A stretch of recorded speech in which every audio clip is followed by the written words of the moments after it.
In this video, I'm going to talk a little bit about the types of exercise that have the greatest evidence behind them in terms of improving bone health over time. So I've done an extensive review of both the scientific and medical literature to come up with these kinds of exercises, and I'm going to list them now. So the first is impact exercise. Then we have progressive resistance training, back extension strengthening exercises, using a weighted vest, balance exercises, and aerobic. So out of all of these types of exercise, it's really the first two, so that being the impact and the progressive resistance training, that have the greatest impact upon bone health going forward. So when we talk about impact exercise, we're really talking about an impact with the ground. So that essentially means jumping or hopping. So when you jump or you hop and you lift yourself off the ground into the air, you create a ground reaction force, which then impacts the bone.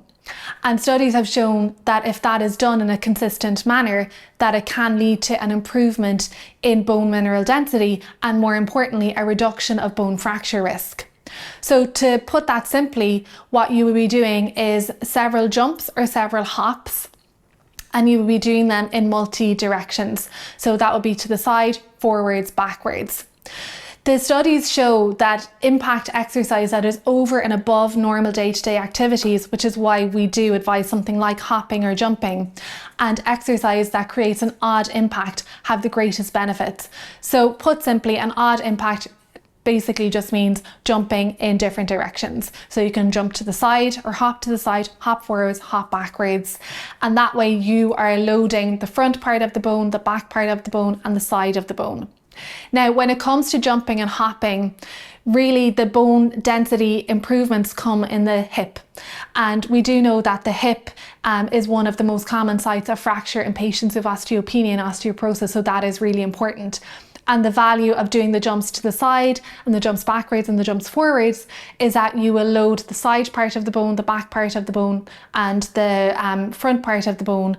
And actually often in osteopenia and osteoporosis, falls are to the side. So if you have improved your bone mineral density in all of the bone, you will reduce your chance of sustaining a fracture.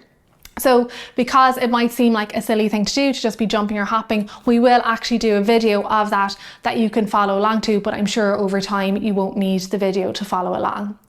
The second type then is progressive resistance training. Here, what you can achieve by that is actually training the upper limb and the lower limb, because it's really important to point out that for exercise and resistance training to improve your bone, it's site specific. And this essentially means that if you only ever do exercises involving your legs, you won't ever improve the bone density in your arms. So we will divide that into upper limb and lower limb and whole body exercises. And the progressive resistance training is going to be of two kinds.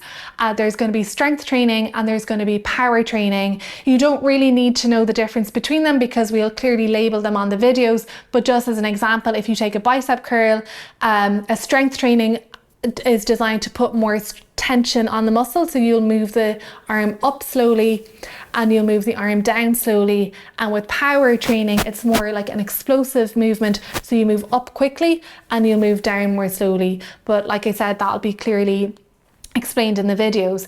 And it's just important to note that a lot of these exercises are really for your bone health going forward. So just a very simple example, if you happened to fracture a hip in a number of years' time and you were rehabilitating from that, if you had really strong elbow extension, which you can gain from all of these exercises, you then are able to transfer yourself from the bed to the chair or the chair to the toilet. So you can see how a small amount of exercise done daily over time can have a huge functional impact in later life.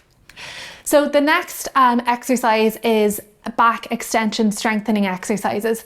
So these exercises won't necessarily load your bone and they won't necessarily change your bone mineral density in your spine, but what they will do is they will strengthen the back muscles so that if you were to fall, you will be less likely to sustain a fracture of one of the vertebral bodies or the bones in the back. The next is use of weighted vests. So A lot of people enjoy walking as their kind of preferred method of exercise, and I think that's great. Walking is really good for you. It has a lot of benefits because it falls into the category of endurance exercise. There's often a social component. It's usually quite easy for people to do, and it's not hugely costly, so it has many benefits. It doesn't, however, impact your bone a huge amount. Now, walking has been demonstrated to maintain bone mineral density in the hips, so that is a really good thing to get from walking.